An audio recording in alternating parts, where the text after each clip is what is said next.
எங்கள் மனு கொடுப்பதற்கு அமித்ஷா அவர்கள் வந்து 2 மணி நேரம் டைம் கொடுப்பாரா? அந்த அளவுக்கு அந்த திட்டங்கள் பற்றிலாம் விவரமாக எடுத்து சொன்னோம் அப்படிங்கிறார். அவர் செல்வதை கூட பெரும்பாலான சட்டமன்ற அவருடைய உறுப்பினர்களுக்கு தெரியல, அவருடைய கட்சி தலைமை நிர்வாகிகளுக்கு தெரியல. ரகசியமாக விமான நிலையத்துக்கு போய் போனார்.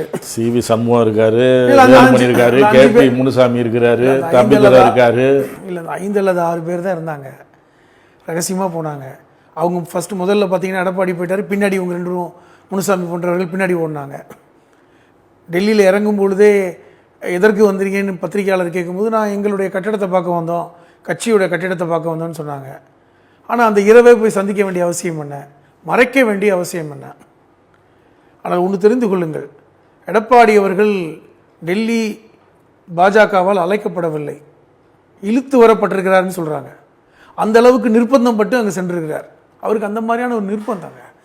ஏங்க, அவர் போவதற்கு 2 நாளைக்கு முன்னாடி இஃப்தார் பார்ட்டி நடந்துச்சுங்க. இஸ்லாமிய சமூகத்தில் இருக்கின்ற சில கட்சிகள் இஃப்தார் பார்ட்டி நடத்தினாங்க. பொதுவாக அதிமுக வருடம் ஜெயலலிதா காலத்திலிருந்து இஃப்தார் நடக்கும். அந்த இஃப்தார் பார்ட்டியில் என்ன சொன்னார், நாங்கள் சிறுபான்மை மக்களுக்கு அரணாக இருப்போம் அப்படின்னாரு. அது சொல்லி ஈரங்காயறதுக்கு முன்னாடி டெல்லியில் போயிருக்காரு.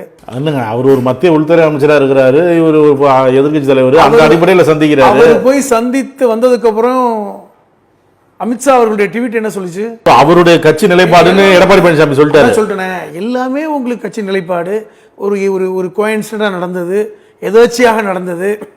இப்போவும் மறுக்க சொல்ல வேண்டியதானே?